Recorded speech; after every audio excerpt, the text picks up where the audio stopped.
लेकिन जब नेता जो है अपने आप को महाराजा समझने लगे, सत्ता से सिर्फ सुख भोग करने लगे और इस तरह की आलीशान अय्याशी की इमारतें बनाने लगे, तो आप समझिए कि ये एक तरीके से पैसे का भ्रष्टाचार भी है और एक नैतिक भ्रष्टाचार भी है। यहाँ के गलियों का और सड़कों का अगर वो 24 करोड़ रुपया वहाँ की जगह इस गांव में लग गया होता तो कम से कम यहाँ की 10-15 हज़ार आबादी को एक स्वर्ग मिल गया होता। इससे ज़्यादा का इश्तहार नहीं होना चाहिए। आप 100 करोड़ 500 करोड़ का इश्तहार दे रहे हैं और तभी है कनेक्टेड नहीं है। तो आपके यहाँ सामने सड़क बन गई, बगल में अगर नर्क भी है तो पता नहीं चलता। इश्तहार की चकाचौंध में लोग उसको जीते और ऐसा है, नया युग है इश्तहार की चकाचौंध में। अरे हम भाई साहब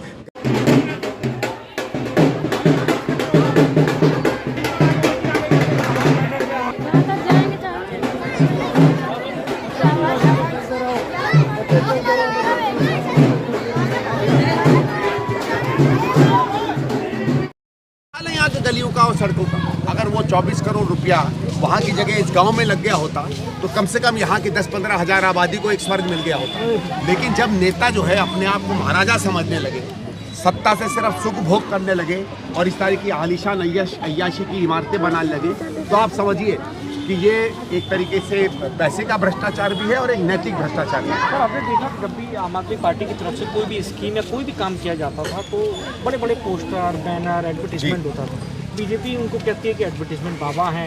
आपको लगता है कि उन्होंने स्कीम के जो दाम थे उससे ज़्यादा उन्होंने एडवर्टीजमेंट ही कर दिया? भाई देखो, कई चीज़ों में आपको याद होगा बीच में ये एक स्कीम लाए थे पराली को वो करने की कि हम इसमें पानी डाल देंगे, उसमें केमिकल डाल देंगे। वो कोई नई बात नहीं है। आप हिंदुस्तान के किसी किसान से बात करिए, एक निकला हुआ एक बायोकेमिकल उसको ऐड करके एक गलन जल्दी हो जाता है, कुछ नया बात नहीं है। उसमें इन्होंने पैसा भी खर्च कर दिया। तब पता चला कि पूरा एक्चुअली में स्कीम का खर्चा 55-56 लाख था और उसमें 18-20 करोड़ का इश्तहार कर दिया। बताओ, इससे ज़्यादा कोई भ्रष्टाचार हो सकता है? ये माना जाता है सरकार में कि 1%, 1.5%, 2% से ज़्यादा का इश्तहार नहीं होना चाहिए। आप 100 करोड़ 500 करोड़ का इश्तहार दे रहे हैं और तभी है क्योंकि क्या होता है भाई, जब दिल्ली में कुछ ऐसे इलाके हैं जो दूसरे इलाके जैसे गांव हैं, हमारे ग्रामीण इलाके के, वो जानते हैं एक दूसरे में क्या हो रहा है। दिल्ली उतना एक शहर बन गया है, बाहर के इधर उधर के लोग आ गए, कोई कभी यहाँ रहता था कहीं चला गया है, तो क्या होता दो से एक दूसरे से कनेक्टेड नहीं है। तो आपके यहाँ सामने सड़क बन गई, बगल में अगर नर्क भी है तो पता नहीं चलता। इश्तहार की चकाचौंध में लोग उसको जीते और ऐसा है, नया युग है इश्तहार की चकाचौंध में। अरे हम भाई साहब गलत कमीज खरीद लेते हैं, हम कभी कभी गलत गाड़ी खरीद लेते हैं, तो 2 बार से गलत सरकार भी चुन रहे हैं। सर, ये कहना अरविंद केजरीवाल का कि अब मनीष सिसोदिया के घर सीबीआई की रेड होगी, आज उन्होंने, आपको लगता है कि एजेंसीज की भी एंट्री होगी इसमें जिस तरह? ये नहीं मालूम है साहब, लेकिन शक किसको होता? मुझे तो नहीं होता। मैं क्यों नहीं कहता? कह रहे हैं कि विश्वसनीय सूत्र बता रहे हैं। मैं कह रहा हूँ मुझे क्यों नहीं होता? वो विश्वसनीय सूत्र मुझे क्यों नहीं बताते? वो कांग्रेस के किसी नेता पे क्यों नहीं बताते? जिस कांग्रेस के ऊपर ये 50 इल्जाम लगाया करते थे, भारतीय जनता पार्टी भी इल्जाम लगाती थी। हमारे यहाँ क्यों नहीं रेड पड़ रही? भाई तुम्हारे यहाँ क्यों रेड पड़ रही है? जब चोरी करोगे तो डर तो उसी को होगा ना।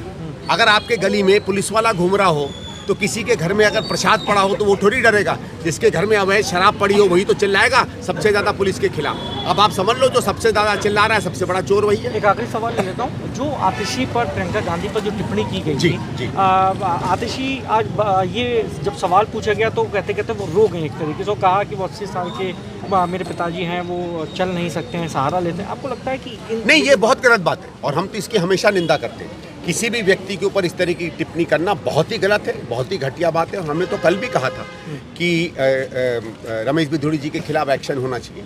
लेकिन मैं आतिशी जी से एक और चीज़ पूछता हूँ, आज इनको बड़ी सभ्यता याद आ गई। 11-12 साल पहले शीला जी के ऊपर जब इनके लोगों ने चप्पलें फेंकी थी तब कहाँ थी इनकी सभ्यता? तब तो नहीं रो रही थी ये, तब तो बड़ी बैठ के हंस रही थी। अरे मेरा ये है कि जब आप तालाब में गंदगी फैलाओगे, जब आप हवा में गाली गलौज का प्रदूषण फैलाओगे, जब आप झूठ बोल के, भद्दी बात बोल के पॉलिटिक्स में जीत हासिल करोगे तो किसी ना किसी दिन वो आपके घर आएगी। कहा जाता है ना, जो औरों के लिए गड्ढा खोदोगे तो खुद उसमें गिरोगे किसी दिन। ये जो आज घटिया राजनीति, गंदे शब्दों की राजनीति हो रही है, इसका सरदार केजरीवाल है। ये गंदगी फैलाने का अगर किसी के ऊपर सबसे पहले सवाल जाता है तो केजरीवाल जी पे जाता है। आज क्यों रो रहे हो? जो भाषा आपने 10 साल पहले सोनिया जी पे बोली थी, आज अगर कोई उसी तरह की भाषा आप पे बोल रहा है तो आपके पास कम से कम कोई ऐसा अधिकार नहीं है कि आप उसमें ऑब्जेक्ट करो। आप गांव-गांव जा रहे हैं सर, क्या आपको किसी ने ये कहा कि फर्जी वोट हमारा बना हुआ है या वोट कट रहा है? नहीं, कई जगहों पर है, कई लोग कह रहे हैं कि उन्होंने अप्लाई किया है, उनके पास वोटर नहीं है, लेकिन ये कोई नई बात नहीं है। हम तो बहुत दिनों से चुनाव लड़ रहे हैं, कई बार हम लोग जाते हैं, लोगों का वोट नहीं बनता है, लेकिन वही मैं कह रहा हूँ, ये एक राजनीतिक कार्यकर्ता की जिम्मेवारी होती है। आप भाई साहब आसपास देखिए, सब मेरे पास आप हैं, पुराने कार्यकर्ता, इनसे पूछिए छोटे बचपन से कितनी बार इन्होंने लिस्टें चेक की होंगी, या आपने भाई साहब कितनी बार लिस्टें चेक की होंगी। अगर आपके पास जेन्युइन कार्यकर्ता नहीं है और केवल पेड कार्यकर्ता है, तो पेड कार्यकर्ता ये काम नहीं करता है।